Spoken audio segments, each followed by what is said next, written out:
Chapter 3. Another crater. The moon was covered with them. Tycho, Copernicus, Kepler. The list was long. Great hollows scooped in the lunar rock, most of them filled with impalpable dust, the result of meteor impact or volcanic activity which had torn the surface of the moon in ages past. An inner fury which, so some thought, still remained in uneasy quiescence. Paul Morrow stretched, relaxing as he sat at his console, his eyes drifting over the screens, the monitors, the ranked instruments which kept him in touch with the entire complex. There was little secrecy in Alpha. The personnel was too closely involved, and rumours were not encouraged. The truth was far less dangerous. Such as the mysterious sickness which had at one time been thought to have originated in some space virus, the result of working the void and even, ridiculous though it was, as the product of acceleration strain. Rumour was now dissipated. Area 1 was the cause, and now no one would be at risk. Koenig had isolated it, and if it should blow, then it blew. The map of the terrain would have to be altered, and that was all. Or, at least, so most people thought. Morrow wasn't one of them. If the waste had changed, the energy it contained need bear no relation to what they knew, and, even if it reached normal fission, the explosion would be tremendous. But a lot of garbage had been dumped into those pits. A signal lamp flashed, Carter's face appearing on a screen. "Paul, did you contact Parks and Banyan?" "They're working over at Area 2. They'll report to you direct when they return to base." "Can't you recall them?" "Without official orders, no." Morrow was firm. "Sorry, Alan, but I'll tell them to waste no time." He smiled as Carter, frowning, broke the connection. The two men were his unofficial backup crew. He was still hoping the meta-probe would be launched. His smile widened as he caught a flash of yellow from an approaching sleeve. Sandra Baines, young, slightly built, dark-haired, and with a petal-like skin. A girl for whom he had a great regard. "Sandra?" "Trouble." She handed him a printout. "Heat levels rising at Area 1. Now at 1873 Celsius. Above the melting point of iron? Radiation? Rising. Paul, back to your post, Sandra." Morrow hit buttons and checked a row of meters. The heat was rising at an incredible rate. Already, the alloy containers would be softening, yielding to the internal pressures within, the waste vaporizing, molecular activity accelerated by the heat. And pressure would be building beneath the sealed mounds, growing, a potential bomb which could blow at any moment. The alarm blared as he sounded the general alert. From speakers, a taped voice echoed above the harsh noise, sounding louder as it ceased. "All personnel to alert stations, all personnel to alert stations, interconnecting doors to be sealed, exits contained, external workers to enter the base immediately." Bergman, breathing hard, ran to stand beside Morrow. "What's wrong?" "Area 1, Professor. I think it's about to blow." Morrow gestured at the screen, his instruments. "The heat level is now well into the red, at 4,500 Celsius and rising, high enough to fuse rock and vaporize steel." He grunted as a screen flashed and died. "One of the scanners has burned out. All hell must be breaking loose out there. The commander isn't here," said Bergman thickly. "We developed some new monitoring instruments, and he's taken an eagle to check the area. Morrow, get him back before it's too late." It had been a crazy thing to do, and Koenig admitted it, but the temptation had been too great. It was good to sit at the controls again, to feel the pulse and throb of the engines, to become a living extension of the eagle in which he rode. And he could justify the indulgence. He had no moral right to send a man into danger unless there was no alternative. Yet Area 1 had to be checked, his theory put to the test. He flew high, the globe of Earth falling behind, dropping beneath the horizon as he pushed on towards the dark side. Ahead, he could see the tiny glow of the beacon, and he slowed, circling, one hand hitting a series of switches as he activated the external instruments hastily fitted to his instruction. Field sensors, Geiger counters, monitors which would record the electromagnetic flux, others which Bergman had produced and which he barely understood. He was well protected, too. Thick metallic padding rode beneath his suit. His helmet was overlaid with layers of foil, wound with a coil of wire which carried a variable current, a heterodyne barrier to any known stress field. A small box, another of Bergman's products, rested on the co-pilot's seat. From it streamed an invisible force which caused small vibrations to come from the metal of the hull. An ultrasonic projector, another line of defence should it be needed. But his best defence was luck and height. Luck to avoid the pulse should it come, height to minimise its effect if it did. It was the one thing which saved his life. Had there been an atmosphere, he would have died, crushed in his ship by the shockwave. As it was, he saw the glare, a savage burst of light which filled the cabin and threw all detail around the area into sharp clarity. The glare, and then the initial results of the explosion, which ripped open the mounds, tore great masses of stone from the ground, and sent them together with a rain of molten droplets high above the lunar surface. "Commander!" Morrow's voice was strained. "Commander, we've a general alert. Return to base immediately. Something's happened at Area 1. "I know. All scanners and sensors are—" Morrow's voice changed. "You know! Commander, where are you?" "Where it's happening. Victor, get those readings." "John!" Koenig was too busy to answer. Beneath his hands the Eagle jerked, a gout of fire missing it by inches, the hull ringing to the impact of molten stone. The controls felt sluggish, the ship slow to respond, and he thinned his lips as a second glare followed the first. The secondary blast, he thought. Paper to light wood to light coal. A bad analogy, and perhaps not even a true one, but it seemed to fit. Particles firing vapour, which in turn would trigger the fission of the bulk of the waste. The waste, and perhaps something more. The fusion of the rock itself. If that should happen... "Commander!" Morrow was anxious. "What is your situation?" "Damned bad," but Koenig didn't say so. The habits of official communication died hard. "I'm leaving area and heading towards base. Eagle slow to respond, condition yellow." Yellow moving to red as the Eagle slewed, turning and veering, now hopelessly out of control, just a dead mass of metal which began to fall to the jagged peaks of the ground below. A slow fall. With gravity only 1/6 Earth normal, there was time to check the fastenings and make himself firm. Time to regain a little control, not much, just enough to win a blast from the motor, to turn the dive into a glide, to aim the nose at the edge of the crater. Time to hope. And to pray. If he hit the near side of the crater rim, he was dead. But if the Eagle managed to clear it, there was a chance. It would hit the slope and skid down to rock, its final impact cushioned by the dust. The difference between possible survival and certain death was a matter of feet. And all he could do was wait. Wait until he hit and slid and fell into an engulfing darkness. Once, when Koenig had been small, he had fallen from a tree, cracking his head on the way down and knocking himself out, becoming aware only when in the hospital with a nurse fussing over him and his mother's worried face large in his field of vision.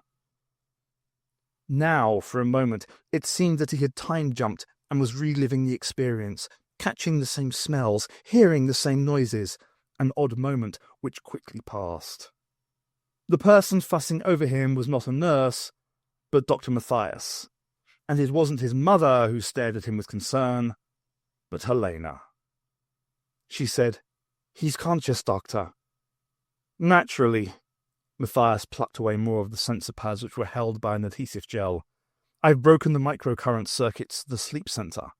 How do you feel, Commander?" "Fine."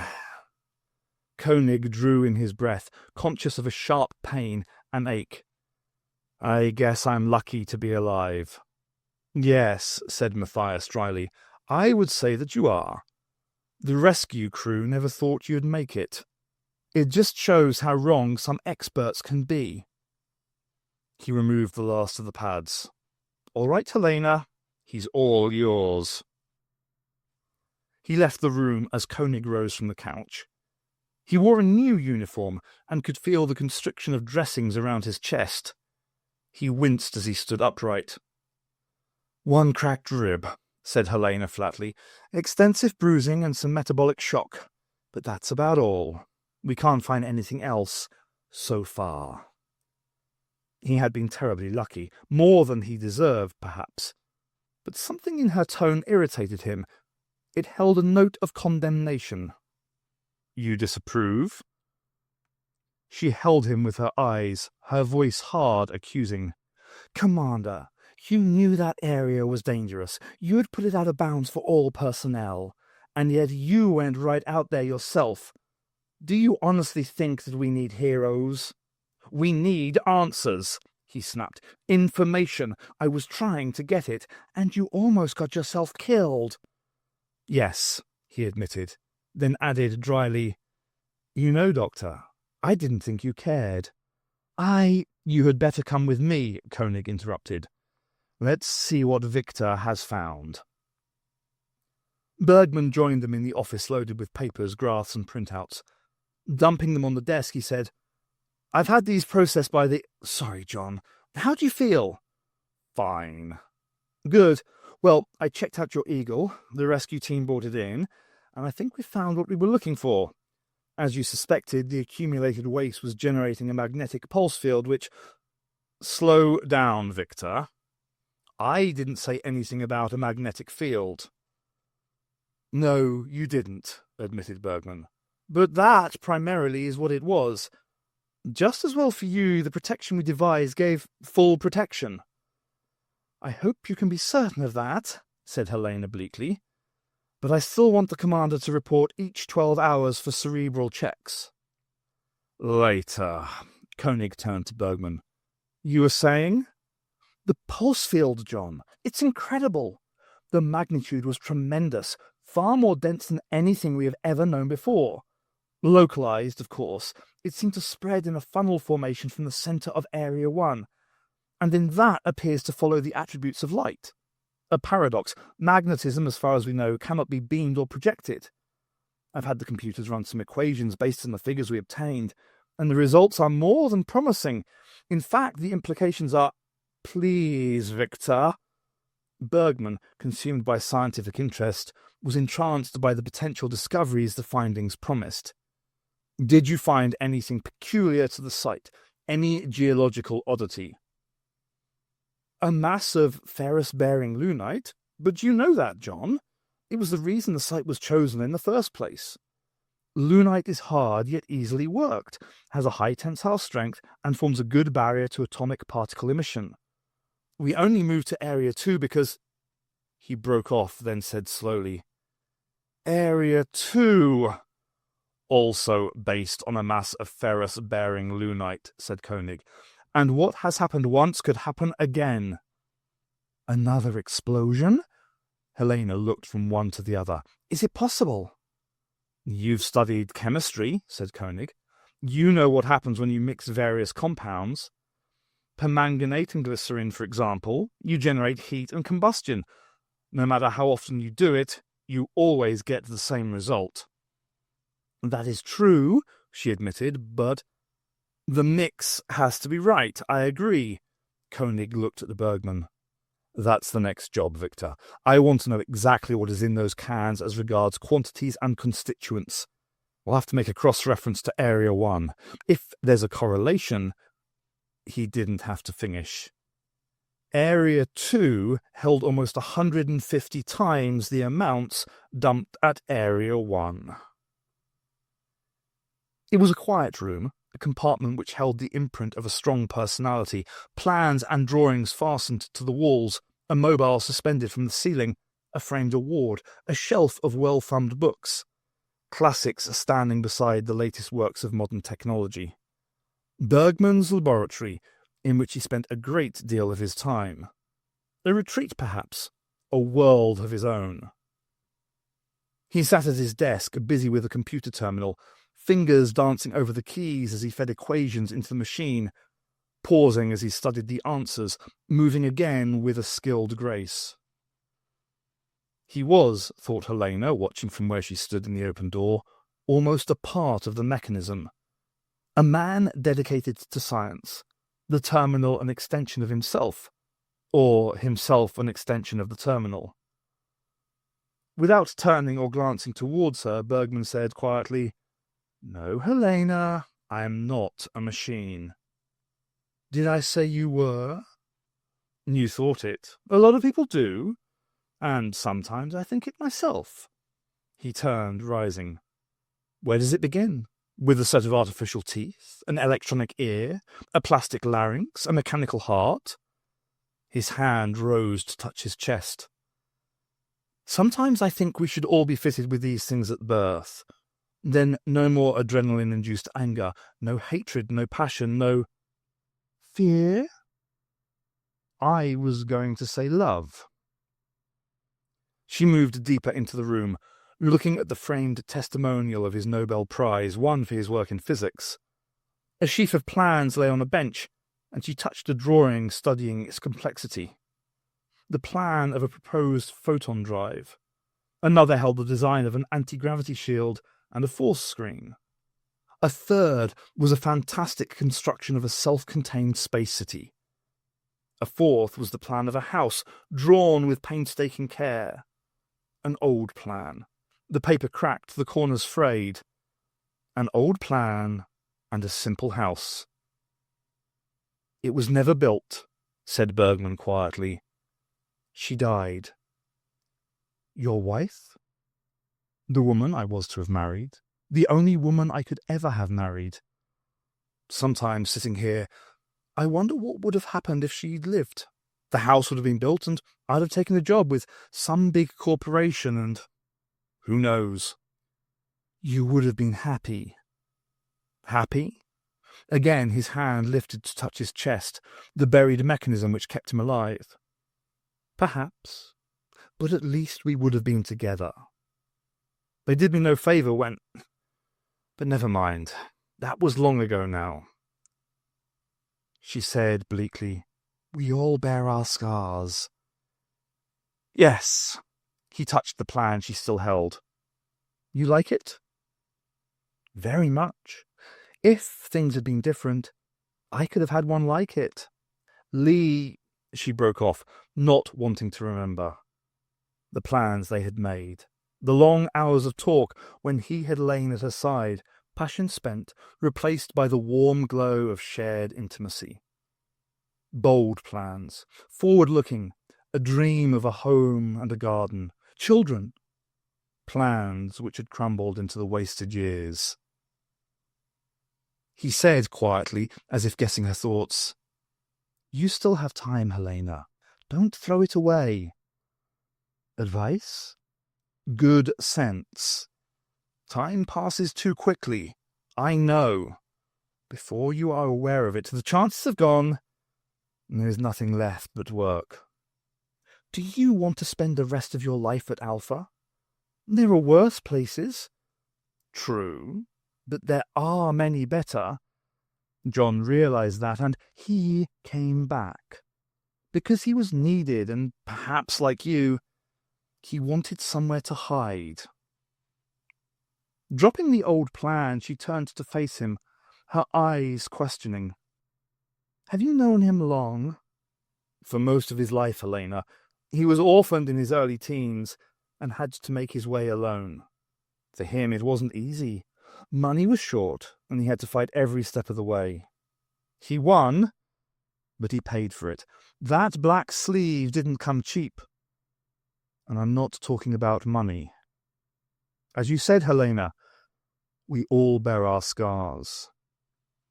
Scars which, in Koenig's case, were buried deep, hidden away from casual eyes. Yet she remembered his face when he had lain on the couch, the expression on wakening, the empty yearning quickly masked. Almost she had touched him then, enfolding him in her arms, giving what comfort she could. Tempted to respond to something which had woken inside of her, an impulse resisted only because of the sense of betrayal. Quickly, to break the mood of the moment, she said, "Have you completed your investigations?" "Yes." "And?" Bergman shook his head. "Trouble, Helena. The mix is the same. It's only a matter of time before—" He broke off as his comlock buzzed. As he lifted it from his belt, the operator spoke from the screen. "Professor Bergman, the commander has asked me to inform you that Commissioner Simmons is on his way from Earth. Estimated time of arrival, 13 minutes.